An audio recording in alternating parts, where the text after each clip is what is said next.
O que me levou até a igreja é o que leva muita gente, né?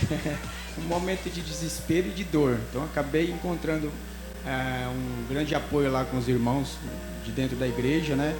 E me senti acolhido e acabei ficando lá e estou até hoje, pela graça de Deus e pela permissão dele. Bom, a questão é o porquê aceitar Jesus e o porquê não aceitar. Então acaba sendo duas perguntas, né? E a resposta é uma só. Porque ao aceitar Jesus, nós estamos entendendo que Jesus Cristo é Filho de Deus e que Ele veio para nos dar a vida eterna. Então, o aceitar Jesus, ele depende muito também do querer da pessoa. Muita gente não quer aceitar porque não entende ainda o sacrifício que Ele fez na cruz, né? Mas Jesus deixou bem claro, através da palavra dele, que aquele que crê nele e confessar que ele é o Filho do Deus vivo, né? E confessar que ele é Salvador, único, suficiente e eterno, esse que confessar e crer, ele será salvo. Então a importância de por que aceitar Jesus é justamente pelo fato da pessoa querer a salvação. Se ela quer a salvação, ela aceita. Se ela não quer, simplesmente ela não aceita, né? Então Jesus dá a opção de você escolher ou de não escolher. Então vai de você. Você quer ser salvo ou você não quer ser salvo?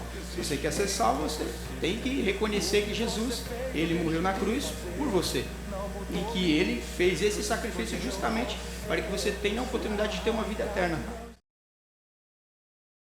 Essa pessoa que não crê e não acredita no sacrifício que ele fez, ela não está aceitando Jesus Cristo como seu Salvador. E nisso ela está perdendo a oportunidade de ter a vida eterna. Entendeu? Essa é o porquê de aceitar e o porquê de não aceitar. E vai muito mais além do que isso, né? Mas o que a gente consegue dizer a princípio é isso. A pessoa, para que ela tenha a oportunidade da vida eterna, ela não tem que estar somente dentro de uma igreja, ela não tem que estar somente lendo a Bíblia, ela não tem que estar somente orando ou rezando, como alguns dizem aqui, porque o certo é orar, né? Então ela pode fazer esse tipo de coisa, mas se ela não tiver a certeza de que Jesus é o Filho de Deus Altíssimo e de que ele tem que ser reconhecido, porque Jesus falou que tem que confessar, se creres e confessar que ele é o Filho de Deus, aí sim a pessoa que está tendo a oportunidade da salvação, porque a salvação é de graça, né? Ela está lá, está esperando, é só você ir lá e receber, mas tem que querer, entendeu? É necessário querer para que seja salvo, e é necessário aceitar para que se concretize aquilo que tem que se concretizar, que é a questão a partir do momento que vocês aceitem Jesus Cristo como Salvador, único, suficiente e eterno, porque não há outro, a partir desse momento você tem o teu nome escrito no livro da vida. Aí sim, aí você vai ter a eternidade junto com ele. Se o teu nome não estiver escrito no livro da vida quando ele voltar, sem chance, porque depois que ele voltar, acabou. A oportunidade acabou ali. Eu acredito porque está na Bíblia. O batismo é um só. Não existe 2 batismos, não existe 3, não existe 4, existe apenas um. E o batismo que existe é aquele pelo qual Jesus foi batizado. Mesmo ele não tendo necessidade do batismo, ele foi batizado, né? É o batismo nas águas, por imersão, né? Você tem que, digamos assim, tomar um banho, né? Que aqui não tem como fazer a pessoa não vai ver o gesto que eu estou fazendo. Mas a imersão é quando você tem o corpo todo imergido dentro da água, ou seja, entrou na água e voltou de novo. Quando entra, ali a pessoa morreu, aquela velha criatura, e quando ela retorna, é uma nova criatura. Ali já foi o batismo concretizado. Esse batismo que a Igreja Católica faz é um batismo que não está de acordo com a Escritura, segundo o que eu entendo, né? Então, eu creio que o que é válido é justamente o que está na Escritura. Se na Escritura fala que o batismo é por imersão, então ele é válido. A gente tem que crer naquilo que está na Bíblia. E eu creio que está na Bíblia porque foi o exemplo que Jesus deu. Ele mesmo pediu para João batizar ele, mesmo ele não tendo necessidade do batismo. Porque o batismo também é uma ordenança que ela segue da aceitação. Então há a aceitação e depois o batismo, para se concretizar o mandamento que foi dado pelo próprio Senhor. Tem a escolha. Você escolhe casar, você escolhe não casar, certo? O casamento, ele existe desde a época de Adão e Eva, né? Deus falou na palavra dele que não é bom que o homem esteja só. Então, se não é bom que o homem esteja só, então obviamente ele vai ter que ter uma companhia. Em relação à família, uma esposa para o marido e o marido para a esposa. Então esse é o único casamento que existe. Não existe casamento de homem com homem nem mulher com mulher. Homem e mulher e homem, acabou, certo? Deus ele deixou bem claro, não sendo bom que o homem viva só, então ele também diz na palavra dele que a partir do momento que você decidir ficar com uma pessoa, aí você tem que deixar pai e mãe e se unir a essa pessoa. E serão os dois uma só carne. Sendo os dois uma só carne, ali se tornou um casamento oficializado, certo? E ali, aquele casamento só será desfeito após a morte de um dos cônjuges, ou do esposo, ou da esposa, entendeu? Fora isso, entra a questão da fornicação. Fornicar. O que seria fornicar? Você cometer atos sexuais com várias pessoas. E sem estar dentro do casamento. Fora do casamento, você sendo casado, fazendo esse tipo de ter outras relação com outras mulheres ou outros homens, para as mulheres, está casado ou casada e está cometendo esse ato sexual com outras pessoas, isso já não se chama fornicação, isso se chama adultério, o que é pior ainda, entendeu? Porque Deus deixou bem claro que os adúlteros não herdarão o reino de Deus e os fornicadores também. Então a fornicação é justamente isso. Hoje você, por exemplo, tem uma pessoa que é casada e ela sai à noite e deixa a mulher em casa, então vai ficar com uma outra pessoa sem que a mulher saiba, ou até mesmo a mulher sabendo e aceitando. Isso é o adultério. Agora ela não é casada e ela vai se envolver com uma outra pessoa, isso já é fornicação, o que também não é certo e não está de acordo. Então o certo é casar. Casou, oficializou tudo. E não casar, não digo assim que é necessário uma obrigação. Se você não casar em cartório nem em igreja, você não está casado. Eu creio dessa forma, que a partir do momento que o coração da pessoa uniu com o outro coração, o papel não invalida isso. Porque quem une as pessoas, quem trabalha no coração das pessoas é Deus, não é o homem, entendeu? Então eu creio que o desejo dentro do coração de uma mulher para com o homem e vice-versa, é o próprio Deus que põe. Então, se ele já coloca, então porque ali ele já quer constituir a família. E família é projeto de Deus. Então, para que haja família, é necessário haver o casal. E para que haja o casal, é necessário haver o relacionamento, a aliança, o casamento. Entendeu? Fora disso, é adultério ou fornicação.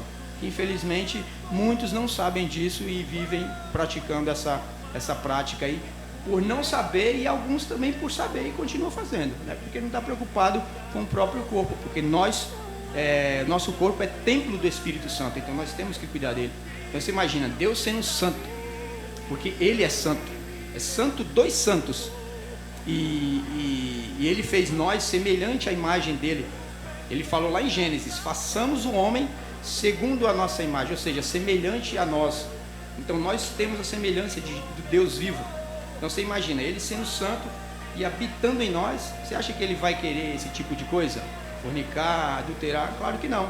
Temos que cuidar do corpo. E o cuidar do corpo também envolve essa questão sexual, relacionamento entre marido e mulher, entendeu? Que foi o que ele determinou.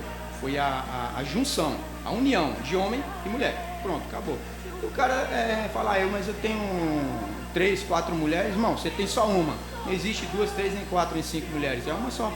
Aquela que você se uniu com ela é a sua esposa, acabou. O restante que você tem, se você tiver 10, 15, 20, aí já se trata de adultério, né? Mesmo que você não esteja, mesmo que você vá lá casar também, mas o casamento é um só, até que a morte os separe, entendeu? Essa é a minha visão, é o meu entendimento em relação a essa pergunta aí. Boa pergunta, e é uma pergunta interessante, né, que eu não tenho problema nenhum em responder, né? Agora tem pessoas que podem não querer gostar, aliás, pode não gostar da resposta, né? Quando uma pergunta dessa surge, ela precisa entender qual tipo de morte ela está se referindo, né? Porque tem a morte física e tem a morte espiritual. A morte espiritual é aquela morte que que tem muita gente hoje que está morto espiritualmente, mas você vê a pessoa andando normal. para ela está vivendo, mas espiritualmente ela está morta, porque a fé não está ativa, né? Então ela está afogada em pecados, então ela está morta espiritualmente. Mas agora a morte física é aquela que morreu, vai levar a pessoa para o velório e enterrar e acabou, né? Só que a questão da morte física, né, que eu creio que é essa a tua colocação, a morte física, eu creio que a morte é um descanso. Você não morre e acabou. Não, que nem muita gente tem essa ideia. Já morreu, acabou. Não, não acabou. Ali você está descansando para esperar o julgamento, né, de Deus, o juízo final. Então você tem um descanso. Nesse descanso a gente tem como morto. A partir do momento que você vai para debaixo da terra, você não pensa mais, você não... Acabou, morreu. Mas ali morreu apenas o teu corpo. O corpo está morto. A alma vai para quem deu, que é o próprio Deus, né? Então, mas aí tem a questão do espírito. Como que fica essa outra questão? Porque a morte física, ela é somente o corpo. Só o corpo que morre. Então nós temos uma vida eterna após essa morte. Então há uma vida após a morte. Se a gente morrer, porque se Jesus voltar e a gente estiver vivo, nem morrer a gente vai ser arrebatado, certo? Ele vai estar levando a gente ainda em vida para ter um novo corpo, um corpo que vai viver em glória, né? E se você morrer antes disso e morreu em Cristo, você vai ter a oportunidade da vida eterna com Ele. Se você morreu e não morreu em Cristo, você vai ter a oportunidade da vida eterna, mas com um inimigo, não com Cristo. Então é interessante a pessoa ter esse entendimento. E quando ela morre, não acabou não. Acabou a carne dela ali, que já era. Porque Deus falou na palavra dele que o homem nasceu do pó e ao pó ele voltará. Então se ele vai voltar ao pó, então é uma determinação, é uma ordenança de Deus de que isso aconteça. Mas tem a questão da alma e do espírito da pessoa. Entendeu? Então essa questão espiritual é o que mais conta aí. Porque o nosso corpo, ele é simplesmente é o que eu falei agora há pouco, é uma habitação, a gente precisa dele para poder se movimentar, né? E é tão interessante que, sendo nós uma habitação, a gente, se não tiver protegido pela proteção de Deus, a gente tá disposto a ser protegido, não, mas ter dentro da gente entidades malignas que a gente não sabe como que aquelas entidades vêm. Aliás, hoje eu sei, graças a Deus, mas tem pessoas que não sabem. Então é a questão do espírito, né? Porque nós temos a alma, o corpo e o espírito. Então quando morre apenas o corpo, se for uma morte física. Mas o que eu vejo hoje em dia, infelizmente, é uma morte espiritual de muita gente. A pessoa está viva, mas para mim ela é um morto-vivo. A pessoa está andando, mas já morreu faz tempo. Por quê? Porque morreu espiritualmente. Para ela ali acabou, morreu os sonhos dela, morreu a esperança, morreu a fé e entre outras coisas mais. Morreu o desejo de viver. É tanto que hoje, aqui quando eu cheguei em Juazeiro, eu vi, não sei se foi 1 ou 2 casos, não me lembro, de suicídio. A pessoa tirou a própria vida. Por quê? Porque ali ela já estava morta espiritualmente. Quando a pessoa ela faz esse tipo de coisa, então isso indica que ela já estava morta espiritualmente há muito tempo. Mas por conta disso vem a obra maligna trabalhando na mente da pessoa para que ela tire a própria vida. Porque Deus falou que a vida só quem tira é Ele. Só Ele. Ele é o que dá a vida e Ele é o que tira. Então se você vai lá e tira a sua própria vida, então você é como se você estivesse dando um tapa na cara de Deus. É uma ingratidão tremenda, né? Mas o inimigo, ele não quer saber disso. Ele quer saber de ver a alma das pessoas no inferno com ele. É por isso que é importante ter o conhecimento da palavra, por isso que é importante ler a Bíblia e entender, e antes de tudo isso, aceitar o Senhor Jesus Cristo como o único, suficiente e eterno Salvador, porque isso é o que faz toda a diferença. É como eu falei no começo, não adianta as pessoas estarem na igreja, pode ser católica, evangélica, tá lá dentro, mas não ter aceitado Ele ainda, porque tem muitos casos. Eu vi pessoas falar que eu não vou para a igreja só para esquentar banco. Outros falam, eu estou lá, mas ainda não me batizei. Não, desculpa. Ainda não me batizei, ainda não tenho certeza se eu quero aceitar Jesus. Eu já ouvi falar isso, entendeu? Então, quando a pessoa tem esse entendimento, ela sabe o que vai ter que fazer a partir dali. Claro, se ela quiser uma vida eterna, se ela não quiser, mas detalhe, a vida eterna, tanto para cima quanto para baixo, ela vai ter de qualquer forma. Aceitando Jesus ou não aceitando Jesus, ela vai ter uma vida após a morte física dela, né? Que é tanto viver a eternidade com o Criador, ou viver a eternidade com o inimigo do Criador. Entendeu? Boa pergunta. Dízimos e ofertas. Vamos lá. Vamos começar pelo dízimo, certo? O dízimo, ele é o meu entendimento, eu vou passar aqui para vocês, tá? Porque eu posso até comprar briga com algumas pessoas que possam estar ouvindo isso e que têm um pensamento contrário do meu. Eu tive muita dificuldade para entender essa questão de dízimo e oferta quando eu entrei, passei a fazer parte do corpo de Cristo. Não de uma igreja, como eu falei no começo, uma igreja local, mas do corpo de Cristo, certo? O dízimo, ele nada mais é do que, as pessoas falam que é 10% do que eu ganho, eu dou para a igreja. Só que assim, a questão do dízimo, ela tem que sair de você. Você quer dizimar? Você quer dizimar? Você dizima. Se você não quer, você não dizima. Deus não vai te condenar por causa disso e não vai derramar a ira dele sobre você por conta disso. Por quê? Porque quando você entende que tudo que você tem vem de Deus, você vai querer agradecer ele de alguma forma, certo? Então, se você tem, por exemplo, eu consegui comprar uma casa, graças a Deus, paguei 50 mil reais naquela casa, ou 100 mil, não importa o valor, você quer agradecer a Deus por aquilo. Você quer. Eu quero agradecer ao Senhor por ter recebido essa bênção dele, essa casa ou esse carro. Então, você quer agradecer ao Senhor por conta daquilo que você recebeu, uma cura de uma enfermidade, enfim.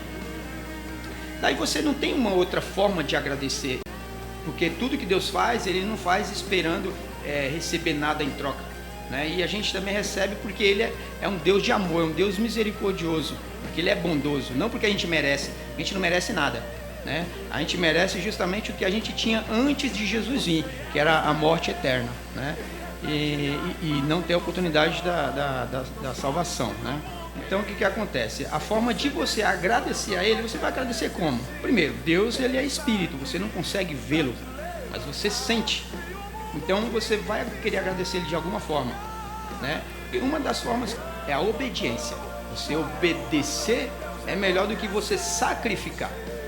E você sacrificar um valor X como dízimo, você pode estar falhando ali se o teu coração não tiver aplicado naquela devolução, entendeu? Se você, por exemplo, falar, vou agradecer por ter comprado essa casa, quero dar 5 reais, 500 reais, 1.000 reais, 5 mil reais em oferta ou em dízimo ao Senhor, vamos falar dízimo, porque a oferta vem depois, você vai lá e faz, mas o teu coração tem que querer isso. Não adianta você falar só porque eu estou falando, você tem que fazer, você tem que devolver. Não, isso aí não é certo. Você não vai estar fazendo por querer, o teu coração não está querendo isso, e isso eu creio que Deus não vai aceitar, porque não foi de coração, certo? Então tem que ser de coração. Então eu já deixo bem claro que o meu entendimento é que o dízimo, ele não é obrigatório. Não é obrigatório. E isso é muito ruim, as igrejas não colocarem isso diante dos membros, porque acaba afastando muita gente de buscar Jesus por conta dessa ideologia dizimista, vamos dizer assim. Isso é triste, porque Deus, ele não precisa do dinheiro de ninguém. Ele é o dono do ouro e da prata, certo? Aí repito, se você quer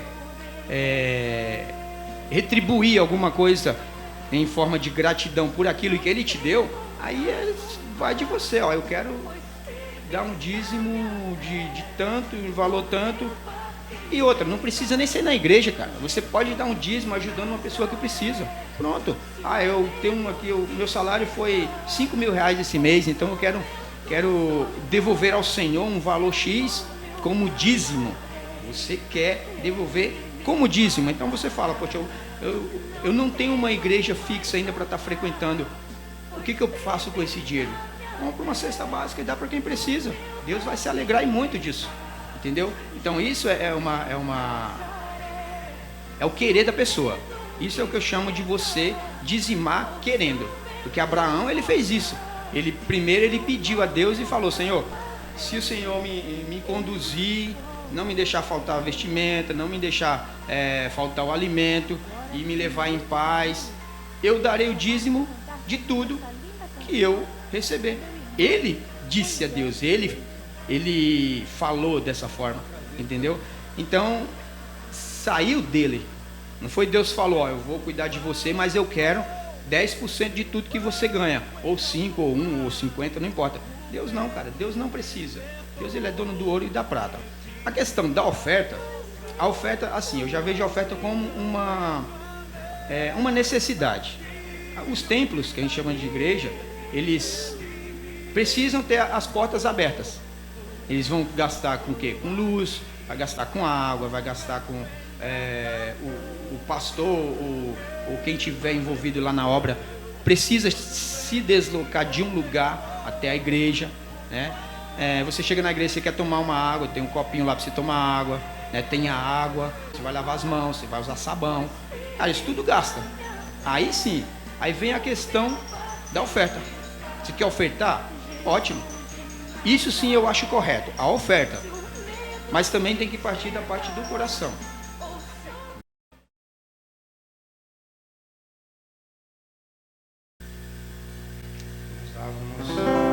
Essa música aqui, ela fala muito do sacrifício, né, que Jesus fez por todos nós. Não foi só por mim, nem por você, ele fez por todos, né?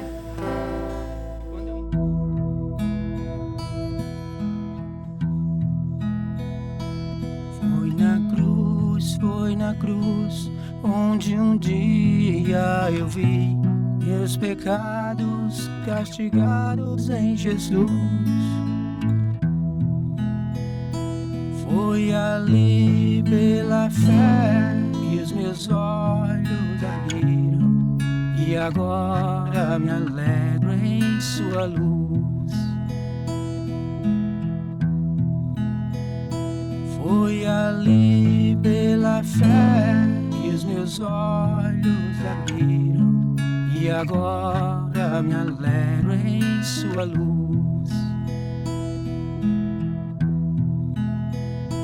Foi ali pela fé que os meus olhos abriram, e agora me alegro em